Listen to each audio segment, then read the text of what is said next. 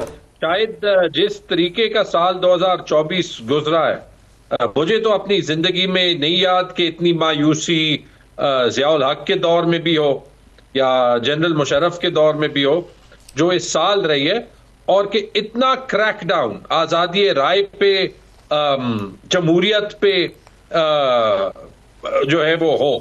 کیونکہ اگر آپ جو ہے یہ ملٹری ڈکٹیٹرز کے ریفرینڈم بھی لے لیں جس میں دونوں کو 99% رزلٹ ملے تھے, کم از کم آپ کو پتا ہونا تھا کہ اس ریفرینڈم کا مقصد کیا ہوتا تھا اور اس کا رزلٹ کیا ہوتا تھا. یہاں پہ تو جو الیکشن میں کیا گیا اس نے ایک بہت بڑی ڈسٹنس پیدا کر دی پاکستان کے عوام اور پاکستان کی ریاست کے درمیان. اب جیسے آپ 2025 کے بارے میں کہہ رہے ہیں تو دیکھیں لاجکلی اور ریشنلی تو جو ہے وہ اگر کوئی کہے کہ جی بہت امید کی بڑی کرن ہے تو یہ مناسب نہیں ہوگا. لیکن یہ ہمیں تاریخ بتاتی ہے کہ ہر سیاہ دور ختم ہوتا ہے, اور شاید اگر آپ اس کو اس طریقے سے دیکھنا چاہیں کہ جب اس نظام نے, اس سسٹم نے, اس رژیم نے پریشر ریلیز کرنے کا اب تقریباً ہر طریقہ جو ہے وہ بند کر دیا تو کہیں نہ کہیں وہ پریشر ریلیز ہو جاتا ہے. اس میں ہمیں کوئی شک نہیں, اور امید یہ کر سکتے کہ اس وقت تک پاکستان کو نقصان زیادہ نہ ہوا ہو, اور امید یہ کر سکتے کہ اس کے بعد پاکستان کو ٹھیک کرنا نسبتاً آسان. جی وہ جب یہ کہا جاتا ہے کہ جی اٹ کانٹ بی ورسٹ, جب آپ پٹ میں ہوتے ہیں, بالکل اتنا گہرائیوں میں ہوتے ہیں, تو پھر اس کے بعد دی اونلی ویز آپ تو یہ بالکل امید کی جاتی ہے. میں باری باری چیزوں پہ آ جاتا ہوں سیگمنٹس میں کہ کیا رہا. میرے سامنے فگرز پڑے ہوئے ہیں کہ 10 ماہ کے جو فگرز ہیں یہ، اس میں 924 افراد جاں بحق ہوئے ہیں 2024 میں، اور دہشت گردی کے جو ہے 1566 واقعات، اور اس کے بعد خیبر پختونخوا میں سب سے زیادہ رہا، 670 واقعات ہوئے، اور خاص طور پہ آپ کے جو جنوب کے اضلاع ہیں ڈیرہ اسماعیل خان، بنو، خیبر تو خیر ساؤتھ نہیں ہے، سب سے زیادہ خیبر پختونخوا میں رہا، اور پھر اوور آل جو دیکھا جائے 2024 میں کارروائیوں کے اندر جو ہے 212 عسکری پسند تو ہلاک ہوئے، 204 پولیس اہلکار ہلاک ہوئے، 174 شہریوں کی جانیں گئیں، اور 275 سے خوفناک فگرز ہیں 2024 کے۔ جس طرح 2000 میں کہہ رہا تھا کہ 70 سال میں یہ پاکستان کا سیاہ ترین سال تھا، کسی پیمانے سے بھی دیکھ لیں سیکورٹی کی یہ صورتحال رہی۔ اور ابھی ہم کرم کا ابھی بات کر رہے تھے، ابھی لیٹسٹ ہمیں کافی دن سے یہ بتایا جاتا ہے کہ اب جرگے نے سائن کر دیے، اب یہ ہو گیا ہے۔ لیٹسٹ کیا صورتحال ہے کرم کی، اور اوورآل سیکورٹی پہ کیا کہیں گے؟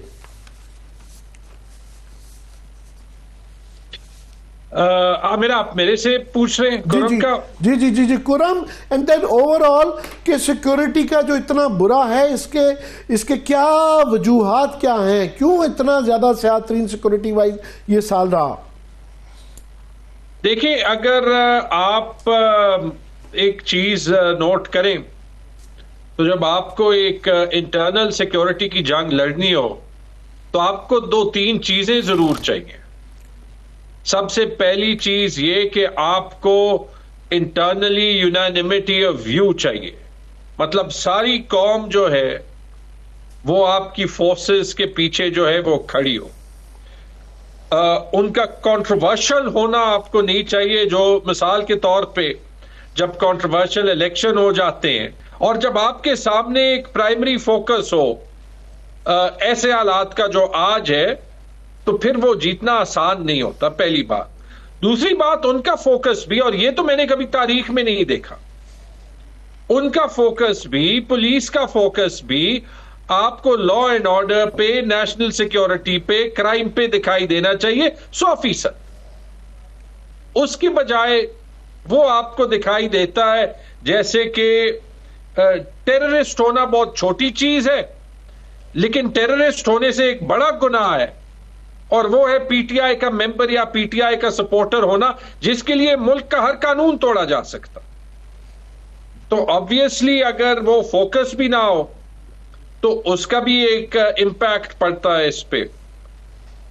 اور تیسری چیز عامر یہ بھی یاد رکھیں، اور یہ میں صرف یاد دلانا چاہتا ہوں، اور پھر میں ایک بات کرم پہ بھی کرتا ہوں، کہ جب ہم سب کو یہ یاد رکھنا ہے کہ جب بھی پاکستان میں سیکیورٹی کے ایشوز ہوں گے، انلیس انڈیا کے ساتھ کھلی جنگ ہوگی، تو زیادہ امپیکٹ آپ کا خیبر پختونخوا اور بلوچستان میں ہی ہوگا۔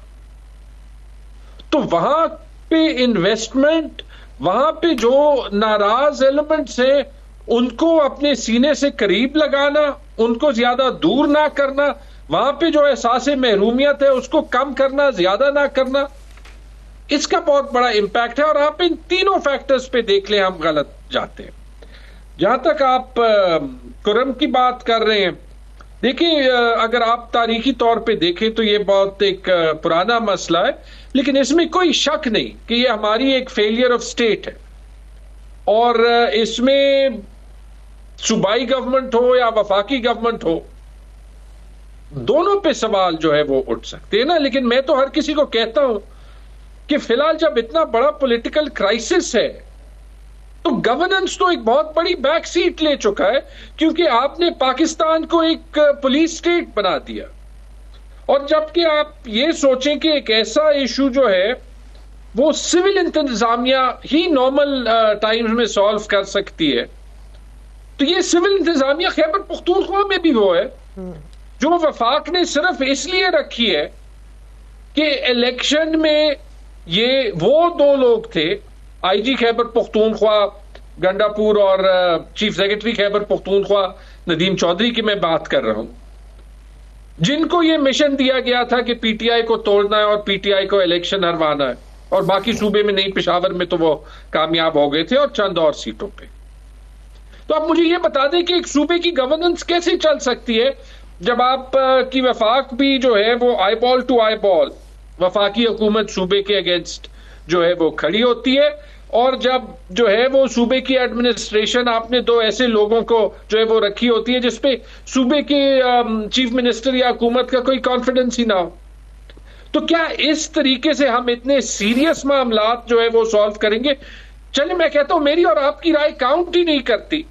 آپ جا کے دنیا میں کسی بھی گورننس کے ایکسپرٹ سے پوچھیں کہ جو بھی یہ کر رہا ہے یہ پاکستان کے ساتھ فیور کر رہا ہے یا پاکستان کے ساتھ زیادتی کر رہا ہے. میں آپ کیونکہ اکانومی میں بھی ڈیلو کرتے ہیں تو میں سیکٹر وائز کر رہا ہوں، اور اوورآل اس پورے سال کا احاطہ کرتے ہوئے میں 2025 کے متعلق سوچنا چاہتا ہوں کہ اچھا ہوگا برا ہوگا. اکانومی گورنمنٹ جو ہے ان سے سنا جائے تو وہ پازیٹیو مثبت چیزیں پوائنٹ آؤٹ کرتے ہیں. وہ کہتے ہیں جی دیکھیں ہم نے ایک بریدنگ سپیس کریٹ کر دی، آئی ایم ایف سے ایگریمنٹ کر لیا تو ابھی جو ہے انفلیشن جو ہے وہ 4.9 پہ ہم لے آئے ہیں. اس کے بعد ریزروز جو ہیں ہمارے بڑے کنٹرول میں ہیں، ریمیٹنسز جو ہیں $35 بلین تک جانے رہے ہیں. So we are out of the woods. اور وہ اورنگزیب صاحب سے لگے تو لگتا ہے کہ جناب ہم ایک دوبارہ کھڑے ہو چکے ہیں. تو آپ ان کا آپٹیمزم شیئر کرتے ہیں؟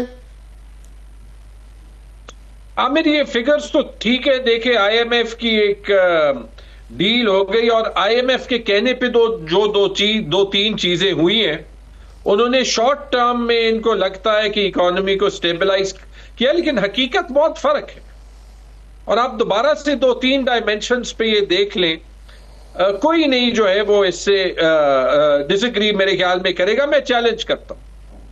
سب سے پہلی چیز، جو بندہ کہتا ہے کہ مہنگائی کم ہوئی ہے، میں اسے چیلنج کرتا ہوں کہ آپ کسی بھی مڈل کلاس کے بندے سے، کسی بھی غریب بندے سے جا کے سڑک پہ پوچھ لیں کہ کیا ان کو تکلیف کم محسوس ہو رہی ہے.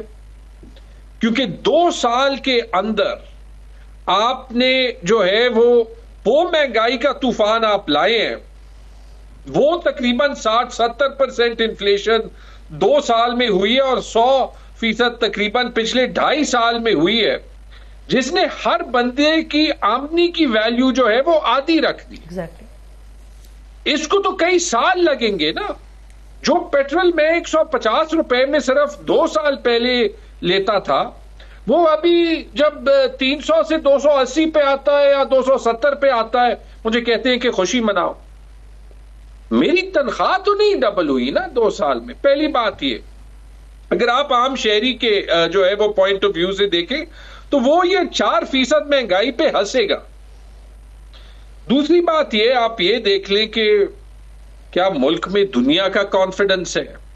ایک چھوٹی سی ببل ہے ہماری سٹاک مارکیٹ، اس کو آرٹیفیشلی مینج کر کے، اور یہ میرے الفاظ نہیں ہیں، شاہد خاقان عباسی کے الفاظ ہیں جو پی ایم ایل این کے فارمر پرائم منسٹر تھے. یہ ہر روز جو ہے وہ بینڈ باجا بجایا جاتا ہے کہ معیشت جو ہے وہ بڑی ٹھیک چل رہی. آپ یہ بتائیں کہ پاکستان میں سرمایہ کاری کتنی ہوئی ہے؟ آپ فورن سرمایہ کاری تو چھوڑیں، آپ یہ بتائیں کہ پاکستانی بزنس مین اپنا سرمایہ کہاں پہ انویسٹ کر رہے ہیں؟ ان کا سارا پیسہ دبئی جا رہا ہے، ان کا سارا پیسہ پاکستان سے باہر جا رہا ہے. فورن ڈائریکٹ انویسٹمنٹ کی یہ حال ہے کہ وہ $100 ارب کا وعدہ کیا تھا، $100 ابھی تک نہیں آئے. ایک پی آئی اے بیچنی تھی 85 ارب روپے کے بجائے 10 ارب روپے کی بیٹ نہیں آئی. میں سوری تیمور خان آپ کو روک رہا ہوں لاسٹ ٹائم، کیونکہ آپ نے گلہ کیا تھا کہ میں آپ کو بہت زیادہ روکتا ہوں. آج میں آپ نے غور کیا ہوگا نہیں روک رہا. تو مگر میں چاہ رہا ہوں آپ کا جو بہت بڑا سب کا کنسرن ہونا چاہیے وہ آئی ایم ایف ہے. مارچ میں دوبارہ ان کے پاس جانا ہے، اور یہاں یہ بتایا جا رہا ہے پیپل لائک حفیظ پاشا معتبر ترین اکانومسٹ ہیں، وہ کہہ رہے ہیں کہ ایکسٹرنل فائنینسنگ کا ہمارا جو ہے نا گیپ کلیئرلی آ رہا ہے. ہم $19 بلین جو ہے وہ ہم نہیں دے پائیں گے. اور صورتحال یہ ہے کہ اگر وہ ہوتا ہے اور جس طرح EU کی طرف سے یہ ایک سٹرکچرز آ گئے ہیں کہ ملٹری کورٹس کے اوپر انہوں نے کہا جی ہم آپ کا GSP+ جو ہے اس کو بھی ہم دیکھ رہے ہیں.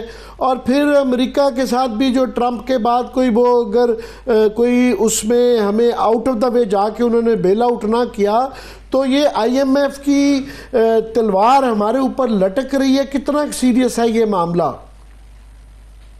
عامر، ہماری اکانومی کا جو یہ پورا جو یہ شور شرابہ ہے نا کہ یہ بڑی امپروو ہوئی ہے، یہ انتہائی سیریس ہے، یہ بڑی سینسٹیو ایشو ہے.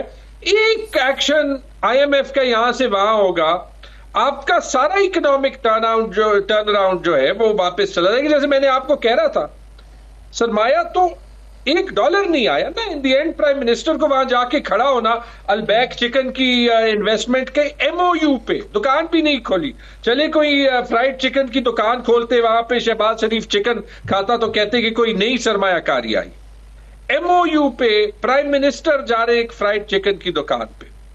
جو آپ IMF کا کہہ رہے ہیں، اب دیکھیں یہ ایک حقیقت ہے کہ امریکہ میں ایک نئی ایڈمنسٹریشن آ رہی ہے، اور جو فی الحال جو سوشل میڈیا پہ چل رہا ہے اس کو ایک سائڈ پہ کریں. آپ کو پتا ہے کہ ڈونلڈ ٹرمپ کا جو ہے وہ فورن ایڈ پہ ڈیموکریٹک ڈسپنسیشن سے بڑا فرق پوائنٹ آف ویو ہے. آپ کا ایک منسٹر جا کے ان کے منسٹرز کو جو ہے وہ گالیاں دے رہا ہے، کسی کو یہودی ایجنٹ کہہ رہا ہے، کسی کو مطلب وہ نازیبا زبان ایک استعمال کر رہا ہے. جا کے اسی ٹویٹر پہ جو خود ہی بین کیا ہے، لیکن وہاں پہ وہ دیکھتے نہیں کہ وہ جو ہے وہ ایک ٹرانسلیٹ بٹن پریس کر کے وہ دیکھ سکتے ہیں کہ کیا جو ہے وہ یہ کر رہے ہیں. جب آپ کے پاس سرمایہ نہ ہے، اچھا اب اگین ہم اس کے پولیٹیکل پہلو کو سائڈ پہ رکھ دیتے ہیں، لیکن آپ یہ دیکھیں کہ آپ کی آدھی جو فورن ریزرو سال کی آتی ہیں وہ آتی ہے فورن ڈائریکٹ انویسٹمنٹ سے. اور آپ اوورسیز پاکستانیز کو کیا کہتے ہیں کہ پاکستان کے معاملوں پہ بات نہ کرو، کہ یہاں پہ ووٹ نہ ڈالو، تمہیں ووٹ کا حق نہیں ہے، جا کے کوئی باہر کے لوگوں سے شادیاں کرو. جب پاکستان چھوڑ گئے ہو پھر انہیں کہتے ہو پیسے واپس بھیجو.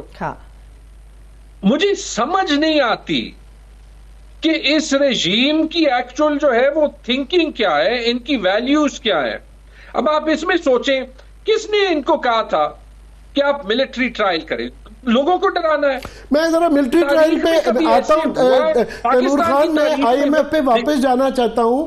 جو مجھے انڈرسٹینڈنگ میری کچھ IMF سے جو کور کرتے ہیں اور IMF سے رابطے میں ہیں، ان سے بات ہو رہی تھی. انہوں نے کہا جی اس وقت میرٹ پہ بھی اگر IMF کرے تو جو ہمارا انٹرنل جو ہے 348 بلین کا شارٹ فال ٹیکسز کے اندر جو ہے نا وہ ہو چکی بھی ہے. اس کے بعد جو پروونسز کی جو کمٹمنٹس تھیں وہ پوری ہوتی نظر نہیں آ رہی. اس کے بعد جو ایکسٹرنل فائنینسنگ کا خاص طور پہ انہوں نے کہا جی گیپ جو ہے وہ $2-3 بلین کا کلیئرلی نظر آ رہا ہے. ان کا میرٹ کے اوپر بھی جو ہے IMF کے لیے بڑا مشکل ہوگا. ان کو ایکچولی اور EU کے اور امریکہ کے لوگ کیونکہ IMF کے بورڈ پہ ہوتے ہیں، انہوں نے فیصلہ کرنا ہوتا ہے. ان کو انفیکٹ ضرورت ہے امریکہ کی کہ وہ آؤٹ آف دا وے جا کے ہمیں بیل آؤٹ کرے، نہ صرف کہ وہ یہ کہے کہ آپ میرٹ پہ فیصلہ کریں. تو یہ کیا درست ہے یہ والی انڈرسٹینڈنگ؟ عامر، میں تو کہوں گا کہ IMF گئی آؤٹ آف دا وے ہے.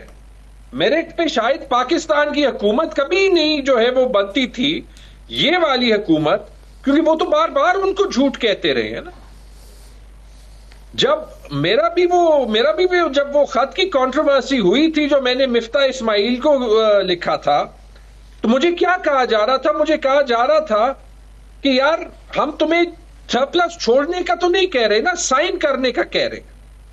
کہ میں کیسے ایک چیز کو سائن کروں جو مجھے پتا ہے کہ جب آپ خیبر پختونخوا کو ہمارے پیسے نہیں دیں گے تو وہ سرپلس نہیں جو ہے وہ وہاں پہ رہے گا. وہی میں نے خط میں مفتاح اسماعیل کو لکھا تھا نا.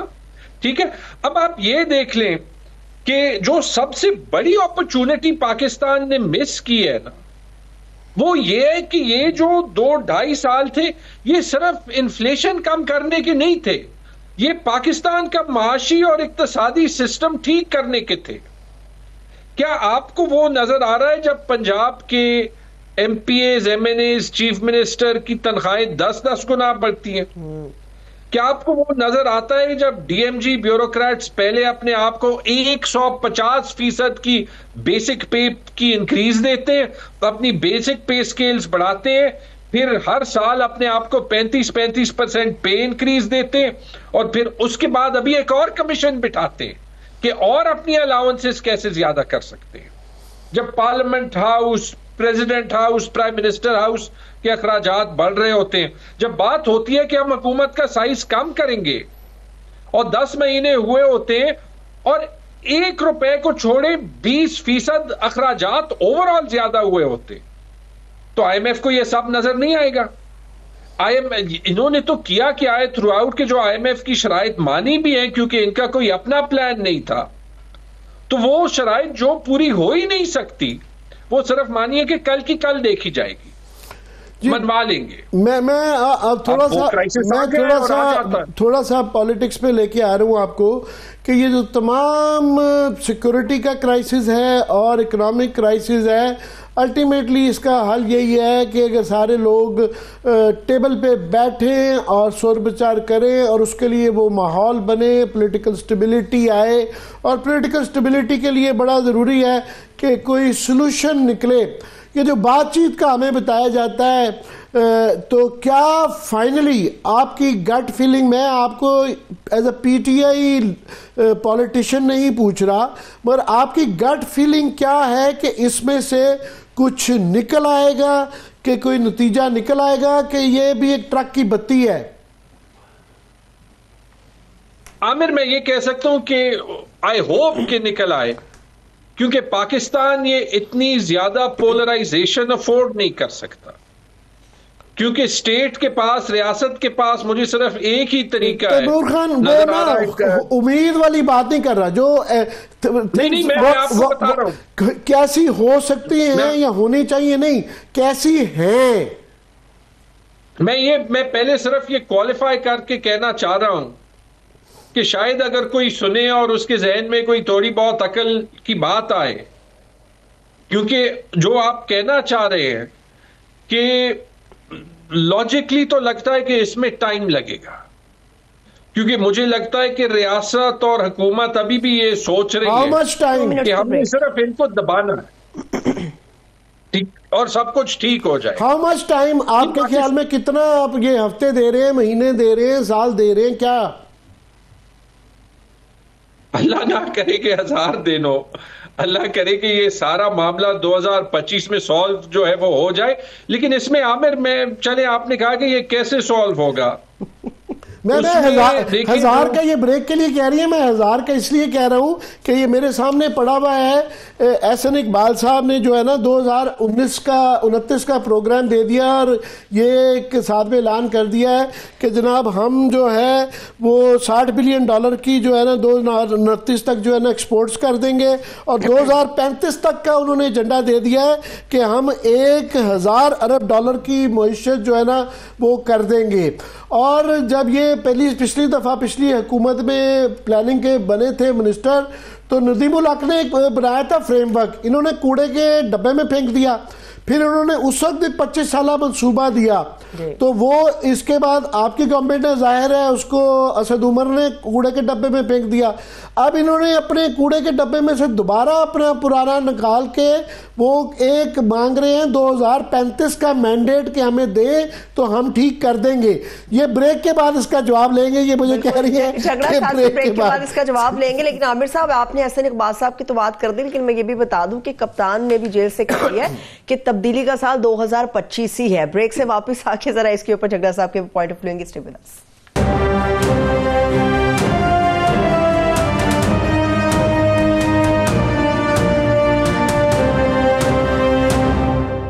بریک کے بعد ایک مرتبہ پھر سے خوش آمدید کہیں گے تمام دیکھنے والوں کو. اس وقت پاکستان تحریک انصاف کی رہنما تیمور جھگڑا صاحب ہمارے ساتھ موجود ہیں. عامر صاحب آپ ایک سوال ان کے لیے چھوڑ کے گئے تھے، میں نے بھی اس میں ایک ہنٹ دے دیا تھا خان صاحب کا. جی میں تیمور خان، وہ احسن اقبال تو 2029 تک تو وہ کہہ رہے ہیں کہ $60 ارب لے کے جو ہے ایکسپورٹس کر دیں گے. وہ 2035 تک کا انہوں نے اڑان پروگرام دے دیا ہے کہ ہمیں 2035 تک جو ہے نا موقع دیں، ہم $1 1,000 ارب ڈالر تک جو ہے نا معیشت لے جائیں گے. عامر، ویسے احسن اقبال کا کام میں کافی ٹائم سے فالو کر رہا ہوں، اور یہ میرے خیال میں 1999 سے یہ لگے ہوئے ہیں. 40 سال کا پلان، 50 سال کا پلان. شکر ہے لاسٹ ٹائم جب آئے تھے تو میرے خیال میں انہوں نے 2047 تک کا پلان دیا. جی تو ابھی تو یہ بڑے شارٹ ٹرم جو ہے وہ ہو گئے ان کے جو ہے وہ پوائنٹ آف ویو سے. لیکن دیکھیں ویسے بائی دا وے انڈیا نے یہ جو لانگ ٹرم پلان، چین نے بھی سارے انہوں نے نا، انڈیا نے تو بالکل ختم کر دی، پلاننگ منسٹری فارغ کر دی کہ یہ ایک ناکارہ منسٹری ہے. تو یہ 47 تک کے چھوڑے، یہ 1947 تک بھی لے جا سکتے ہیں آپ کو. نریندرا مودی نے پہلا کام جو 2014 میں کیا تھا، اس نے پلاننگ کمیشن کو ختم کر دیا. اور جب میں آپ کو کہہ رہا تھا کہ جو موقع ہم ایبسولوٹلی جو ہے وہ کھو بیٹھے ہیں، حالانکہ SIFC بنا دی اور SIFC نے جو ہے وہ انویسٹمنٹ لانی تھی، وہ تھا اپنا ٹیکس کا نظام، اپنا ریونیو کا نظام، اپنا گورننس کا نظام، اپنا جو ہے وہ یہ حکومت کے سٹرکچر کا نظام، یہ ٹھیک کرنا.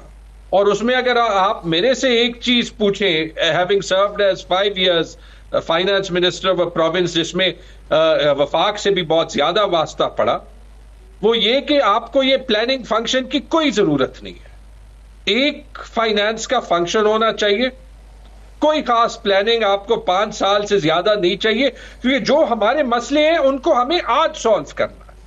پینشن کا ایشو ہے، آج سالو کرنا ہے. تنخواہوں کا سٹرکچر کا ایشو ہے، آج سالو کرنا ہے. یہ ہماری بیوروکریسی کو ایک ایکسکیوز دے دیتا ہے، جی 2035 تک ٹائم ہے، 2047 تک ٹائم ہے. ملک کا بیڑا غرق کر دیا. تو اس میں میں جو کرتا وہ یہ تھا کہ ایبسولوٹلی یہ پلاننگ کمیشن ختم ہونا چاہیے، پلاننگ ڈویژن ختم ہونا چاہیے. ہر ڈپارٹمنٹ کو اپنی پلاننگ کرنی چاہیے، ہر ڈپارٹمنٹ کے پاس اپنے بجٹ کا اختیار ہونا چاہیے. اس میں جو چیک اینڈ بیلنس کرتا ہے وہ فائنانس ڈپارٹمنٹ آپ کا کرتا ہے، جو لمٹ سیٹ کرتا ہے وہ فائنانس ڈپارٹمنٹ آپ کا کرتا ہے. 6 مہینے اس میں لگیں گے جب آپ کے پاس اختیار ہوگا. تو یہ سارا کچھ تو ہم اصل میں یہ بڑا اولڈ ٹائم جو ہے نا ایک ٹیکٹک ہوتا ہے کہ آپ یہ پی ڈی ایم کی گورنمنٹ میں بھی بائی دا وے یہ ٹرک کی بتی دی گئی تھی کہ جناب ہم جو ہے نا $60 بلین تک جو ہے نا یہ ایکسپورٹس کو لے جائیں گے. وہ ایکسپورٹس اس وقت پرابلم یہ ہے کہ پہلے ہی نیچے جا چکی ہیں، اور خطرہ یہ ہے کہ اگر EU کا یہ انہوں نے جو دھمکی دی ہے کہ ہم GSP پلس جو ہے آپ کا یہ ختم کر دیں گے، تو پھر تو خدا ہی حافظ ہے. یہ پرانا طریقہ ہے کہ یہ آپ بس جو ہے نا 2035 تک کا اللہ نہ کرے کہ ایسا ہو. بہت بہت شکریہ تیمور خان آپ کے وقت دینے کا. Thank you so much. Taimur Jhagra صاحب ہمارے ساتھ موجود تھے. عامر صاحب، احسن اقبال صاحب پہ اگر آپ مزید کوئی بات کرنا چاہتے تو ٹھیک ہے، ورنہ میرا دل شدید ٹوٹا ہوا ہے اور میں اس ٹوٹے ہوئے دل کے ساتھ ایک بڑا عام سوال آپ سے کرنا چاہ رہی ہوں. عامر صاحب، میں نے بھی کراچی کے اندر بڑا کچھ سال گزارے، بڑا خوبصورت وقت گزرا ہے. وہاں کے لوگوں کو سمجھنے میں، اور خاص طور پہ جو اندرون سندھ کے لوگ ہیں ان کو سمجھنے میں بڑا موقع ملتا ہے، آپ کو بڑا اچھا لگتا ہے. بتایا جاتا ہے 5000 سال سے یہ لوگ مہمان نوازی کرتے ہیں، مگر میرے پاس جو خبر ہے وہ مہمان نوازی بڑی غلط طریقے کی ہوئی ہے اس کے اندر. یہ جو ہے اتنی تکلیف دہ ہے کہنے کو تو یہ ایک باکس آئٹم بن جاتی ہے اخبار کے اندر کہ جی پولینڈ کا ایک سیاح جو ہے نا سائیکلسٹ ٹورسٹ جوڑا جو ہے وہ سندھ کے اندر سجاول کے اندر جو ہے وہ جا رہے تھے تو ان کو لوٹ لیا گیا. بتائیں 10 ممالک سے پھر کے آئے ہیں سائیکل. اصل یہ ہے کہ 10 ممالک سے وہ بیچارے پھر کے آئے اور وہ سیف اینڈ ساؤنڈ آگے، کسی جگہ نہیں ہے. پاکستان میں جو ہی کوئی جو پہنچتا ہے تو وہ اس کو پھر جو ہے نا وہ بچ کے نہیں جاتا. اور یہ کیونکہ تواتر کے ساتھ ہوتا ہے. لاسٹ ایئر آپ کو یاد ہوگا یہ شاید سال کے شروع میں یہ ساؤتھ آف پنجاب کے اندر وہاں تو پولیس والوں نے لوٹ لیا تھا ان کو. تو وہ یہ جو بھی آتا ہے، ایک زمانے میں یہاں یہ ہپی ٹریل ہوتی تھی، پوری دنیا سے لندن سے بس چلتی تھی آل دا وے جو ہے پاکستان جو یہ خطہ ہے اس زمانے میں انڈیا تھا. تو انڈیا انگلینڈ سے بائی روڈ جو ہے یہاں وہ آیا جاتا تھا. تو وہ ہپی ٹریل ہوتی تھی اور لاکھوں افراد چلتے تھے اور یہ سیفسٹ ترین خطہ مانا جاتا تھا. اب یہ ہے کہ یہ اس کا جو یہ خبریں ہوتی ہیں چھوٹی, ایک تو یہ ہے کہ اس کے بعد پھر ٹورزم جو ہے نا, ٹورسٹ 100 آتے ہوئے ڈرتے ہیں, اس کا امپیکٹ پھر اس کا امپیکٹ اور پھر اس کا امیج جو ہے. دوسرا ایک شرمندگی کا مقام ہے کہ وہ بچارے جو ہے سیاح ٹورزم پہ وہ چلتے ہیں. پچھلے وہ پیدل ٹرکش جوڑا آیا تھا اور لوگوں نے اس کی بڑی پذیرائی کی تھی, اس سے بڑی شہرت بہتر ہوئی تھی کہ دیکھیں جی انہوں نے تعریفیں کی کہ جی بڑے پاکستان لوگ یہ غلط کہتے ہیں کہ برے لوگ ہیں, اچھے برے لوگ ہوتے ہیں, مگر ہمیں تو اچھے ہی لوگ ملے. اب یہ جو ہے نا اس طرح کی ایک خبر آتی ہے, یہ خبر نہیں ہوتی, یہ آپ کا پوری دنیا میں ایک قسم کی یہ خبر جاتی ہے. پھر اس کے بعد ٹریول وارننگ آتی ہے کہ یار خدا کے لیے پاکستان نہ کروائیں. پھر وہ امریکہ میں ایک افسر نے, سرکاری افسر نے یہ کہا تھا کہ پاکستان وہ ملک ہے جس میں اپنی سانس کو بجوانا چاہیے, جو ہے نا یہ خود جانے والا ملک نہیں ہے, صرف جو ہے ذرائع آف کورس تمام یہ پاکستان کے متعلق کہا تھا, انہوں نے کہا یہ خود جانے کا ملک نہیں ہے, یہ اپنی سانس کو بجوانے کا ملک ہے. تو یہ اس طرح کی خبریں ہوتی ہیں جو دنیا بھر میں جاتی ہیں, اور واقعی اس کے بعد پولینڈ نہیں باقی تمام بھی جو ہے وہ یہ دیکھتے ہیں کہ خاص طور پہ پھر کیا ہوتا ہے کہ وہ اس کے ساتھ اگر کوئی ٹورسٹ آ جائے اور وہ اجازت نامہ مانگے تو پھر ان کے ساتھ جو ہے نا پوری ایک کانوائے پولیس کا چلتا ہے. پنجاب کے اندر یہی ہے, صادقآباد میں انہوں نے کہا کہ جناب وہ اب یہ آرڈرز ہیں کہ جو ہی پنجاب کی حکومت میں پنجاب میں داخل ہو کوئی ٹورسٹ اس طرح کا, تو اس کے ساتھ ساتھ پولیس سیف نہیں رہ گیا کسی بھی ٹورسٹ کے لیے کہ وہ اچھا. مزے کی بات یہ ہے کہ یہ سندھ اور پنجاب کے اندر زیادہ ہوتا ہے, ساؤتھ پنجاب میں خاص طور پہ. یہ ناردرن ایریاز میں ایسے نہیں ہے, ناردرن ایریاز میں کہنے کو بڑی پوری خبریں آتی ہیں, مگر وہاں جو پھر بھی کیونکہ ان کی ٹورسٹ انڈسٹری بھی ہے, اکا دکا ٹیررزم کے واقعات ضرور ہوئے ہیں, مگر لارجلی جو عوام ہے وہ اتنی پذیرائی کرتے ہیں کہ لوگ پھر وہاں سے ویڈیوز بنا کے بھیجتے ہیں, اور وہ ظاہر ہے وہ ایک سافٹ آپ کی ایک امیج بنتا ہے, اور یہ بڑا ضروری ہے. تو آئی جسٹ ہوپ کہ اس کا کچھ سدباب کیا جائے گا. ابھی ایک جو دعویٰ ایس ایس پی سجاول کی طرف سے آیا, جاتے جاتے عامر صاحب ایک منٹ ہے میرے پاس, انہوں نے کہا کہ جی جو ٹورسٹ ہیں ان سے صرف موبائل فون چھینے گئے, صرف موبائل فون چھینے گئے, نقدی وقتی کچھ نہیں چھینا گیا, بس اب سی سی ٹی وی کے ساتھ ہم پہنچنے والے ہیں. انہوں نے یہ کہا ہے پہنچنے والے ہیں بس. جو 2 روپے روک لیا جائے, 2 روپے چھین لیے جائے, 5 روپے چھین لیے جائیں. خبر تو یہ ہے نا کہ جو ہیڈ لائن لگی ہوئی ہے وہ ہے کہ سائیکلسٹ جوڑے کو 8-10 ملکوں سے وہ سیف اینڈ ساؤنڈ آ گئے. وہ درمیان میں ظاہر ہے ایران سے موسٹ پرابلی آئے ہوں گے, تو وہ بھی پورا ڈیزرٹ ایریا ہے, وہ اس سے پہلے پتہ نہیں کس 10 ملکوں سے ہو کے آئے. 7 مہینوں سے سائیکل پہ آنے والے سندھ میں سجاول پہ لٹ گئے. یہ جو ہے اس سے زیادہ میں المیہ کیا کہوں, اور امید کرتے ہیں کہ یہ امیج بھی بہتر کرنے کی کوشش کریں گے وہاں سے, اور جو کچھ بھی لوٹا گیا ہے وہ ان کو واپس سے لائیں گے. بہت شکریہ عامر صاحب, تھینک یو سو مچ. دیکھنے والوں کا بھی شکریہ. اجازت دیجیے, اپنا بہت سا خیال رکھیے, خدا حافظ.